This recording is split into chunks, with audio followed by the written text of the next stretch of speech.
নমস্কার বন্ধুরা, আপনারা সিম্পলিফিকেশানের এরকম কিছু অঙ্ক দেখে থাকবেন। তো এরকম অঙ্ক করার সময় অনেকটা জটিল হয়ে যায়। তো আজকে আমি দেখাবো কিভাবে এটা অতি সহজেই করা যায়। তো এটার জন্য আমরা প্রথমে ভেঙে নেব অঙ্কটাকে। দেখুন, এটাকে আমরা এইভাবে লিখতে পারি। এটাকে আমরা এরকম,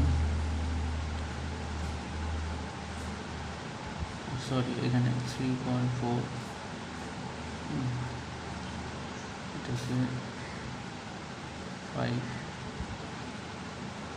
এইভাবে যেতে এটাকেও ভেঙে নিতে পারি 9 × n+1 এইভাবে। তো এটার জন্য একটা সূত্র আছে, সেই সূত্রটা আমরা অ্যাপ্লাই করব। সূত্রটা হচ্ছে 1/গ্যাপ into n first minus n last.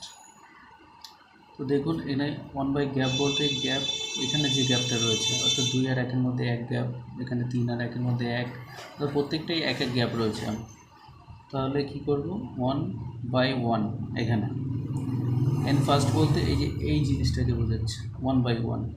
এখানে আমরা শুধু 1 লিখতে পারি, 1/1 মানে একই ব্যাপার, মাইনাস n লাস্ট বলতে বোঝাচ্ছে এই জিনিসটা 1/n+1 এর সমান সমান।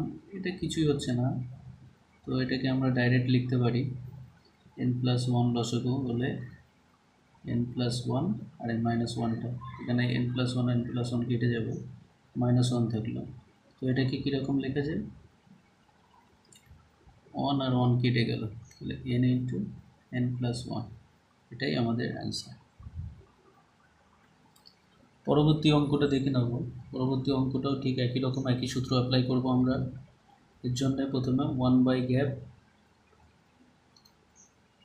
n first minus n last সমান 1/গ্যাপ। 1/গ্যাপ বলতে এই দুটোর মধ্যে গ্যাপ হচ্ছে 3, এটার মধ্যেও 3, এটার মধ্যে 3, তাহলে গ্যাপ হচ্ছে 3 ইন্টু n ফার্স্ট বলতে এটা 1 মাইনাস, আর n লাস্ট বলতে এই জিনিসটা 1/16, তাহলে 1/3 ইন্টু, এটাকে যদি আপনারা লসাগু করবেন তাহলে 16 মাইনাস 1, তাহলে 1/3 ইন্টু 15/16, কাটাকাটি করব, 3×5 = 15, তাহলে আমাদের উত্তর চলে আসবে 5/16। এটাই আমাদের অ্যান্সার।